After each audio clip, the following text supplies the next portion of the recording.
윤상현 의원입니다. 내일이 윤석열 대통령 탄핵 심판 선고 기일입니다.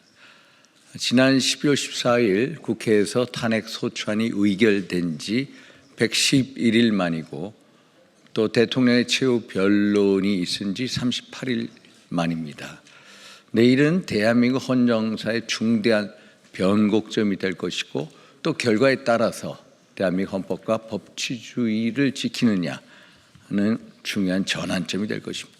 그래서 몇 가지 말씀을 드리고자 합니다. 먼저 민주당에 대해서 말씀드리도록 하겠습니다. 아시다시피 민주당은 이재명 대표를 위한 일극체제 정당입니다. 이재명 대표의 사법 방탄 또 이재명 대표 대통령 만들기에 올인하는 그걸 위해서 정치계를 파괴하고 또 주변을 초토화시키는 생태 교란당이 되어버렸습니다. 어제 국회 본회의에서도 최상목 경제부총리에 대한 탄핵 소추안이 보고가 됐고 또 마흔여 후보자 임명을 촉구하는 결의안을 일방적으로 통과시켰습니다. 또 며칠 전에는 국회 법제사법위원회 법안심사소위에서 문영배 이미선 재판관의 임기를 자동으로 연장하고 대통령 권한대행이 대통령 지명 목세 헌법재판관의 임명을 하지 못하게 하는 헌법재판소 법률안을 또 통과시켰습니다. 한마디로 초헌법적 위헌적 법률안입니다. 게다가 뉴스공장을 하고 있는 김어준 씨는 민당 의원들을 불러서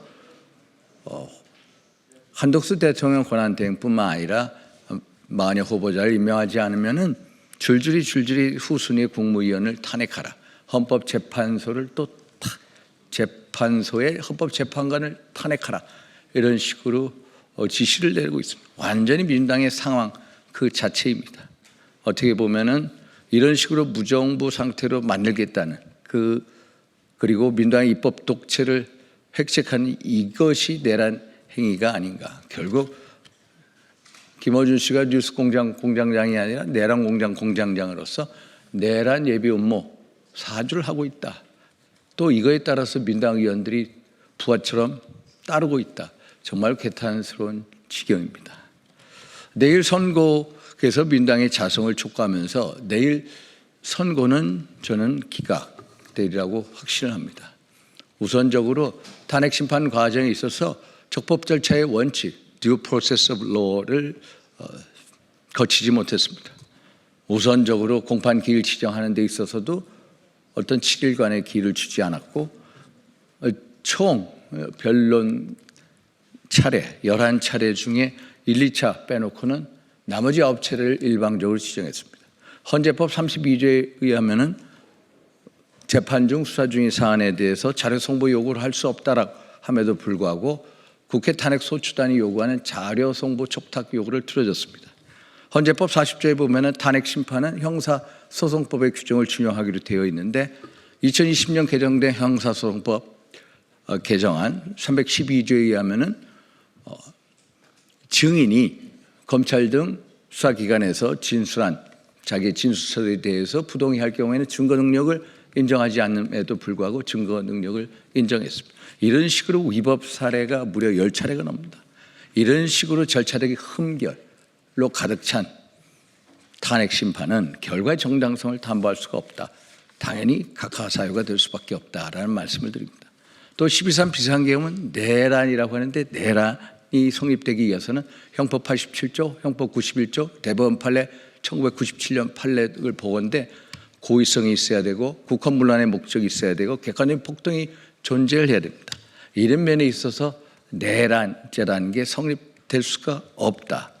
그리고 내란이라는 것에 대해서 국헌문란 조항에 대해서는 어떤 기관을 영구적으로 제도적으로 폐지하는 것을 국헌문란이라고 하고 또 하나 있다면은 사실상 상당 기간 헌법기관의 기능을 못하게 하는 건데 이런 두 가지 엄밀한 조건에 따라서도 국헌문란이라고 보기가 힘들다. 그러면은 일단 탄핵 소추단이 결국 이러한 혐의점에 대해서 제대로 입증하지 못했다. 그래서 대통령으로부터 정치인에 대한 직접적인 체포 지시나 국회의원 무력화 시도 지시를 밝혀내지 못했다. 그리고 홍장원의 메모는 4-5차례 어떤 변화가 있었고 버전이 있고 또 곽정곤 사령관의 진술도 상당히 오염됐다. 그래서 결국은 이런 식으로 신빙성 논란이 있을 때는 형사소송법에 나오는 신빙성 다툼이 있을 때는 결국 의심이 있을 때는 피고인의 이익으로 해석할 수밖에 없다는 그 대원칙에 따라서도 결국 증거 능력을 인정해 줄 수가 없다. 결국 그러면은 이런 식의 어떤 법리적인 논리 구조를 따라간다면은 헌법과 법률을 대통령이 파면당할 정도로 중대하게 위반했느냐 이런 면에 있어서는 아니다라는 법적인 답변이 나올 수밖에 없고 그러면 기각과 각하가 될 수밖에 없다. 그래서 헌법재판관 8분께서 헌법과 법률과 양심에 따라서 꼭 결정해 달라라는 말씀을 드려 나왔습니다. 감사합니다.